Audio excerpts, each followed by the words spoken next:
ប្អូនទាំងអស់គ្នាបានថ្ងៃនេះខ្ញុំមានបទពិសោធន៍តិចតួចចង់ប្រាប់បងប្អូនអំពីបញ្ហា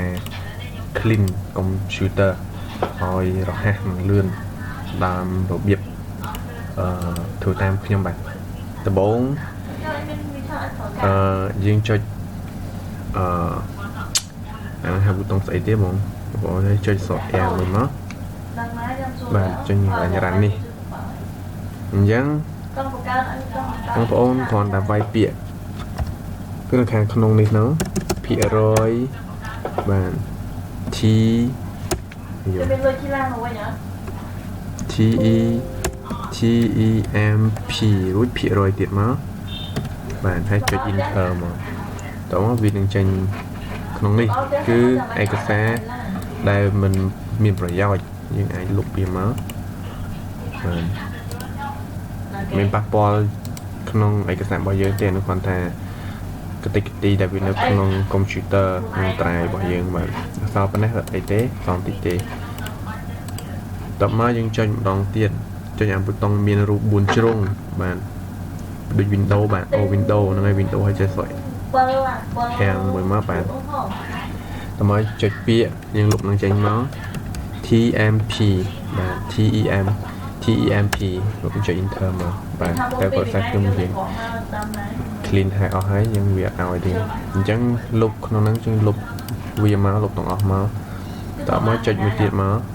ដូចមិញហ្នឹងតមកនេះបាទយើងចុចពាក្យ P O E F E T C A បាទហើយចុច Enter រួចចុច Continue បាទហើយចុចពាក្យ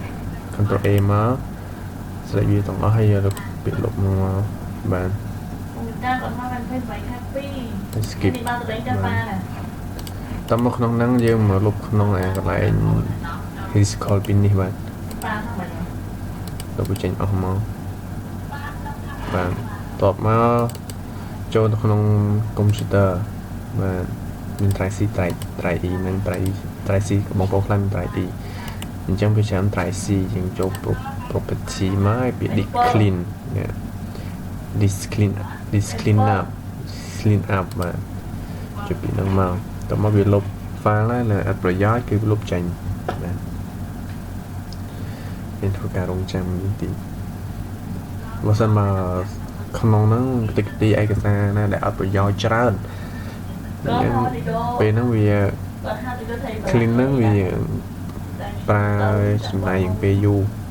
បាទហើយ 3D ក៏ដូចគ្នាដែរធ្វើដូចគ្នាអញ្ចឹងបាទហើយកុំព្យូទ័រវាដើរលឿនដែរវាអត់ទៅ C space អីច្រើនបាទចេញ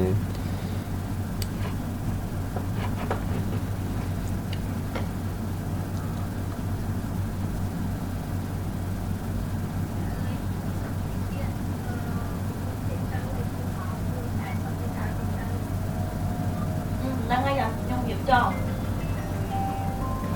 យូរតិចឡូnè một mũi thay sụp dạ mà rồi đây giờ biết lối không nào chứ báo thở báo này lương khơi dạ tôi kiếm nhà đi tờ thảiបាទកម្មវិធីនេះមានតែប៉ុណ្្នឹងទេបាទ space clean អស់ហើយគឺអស់ប៉ុណ្្នឹងហើយបាទខ្ញុំតើដែរបាទអញ្ចឹងសូមជម្រាបលាតែប៉ុណ្្នឹងបាទ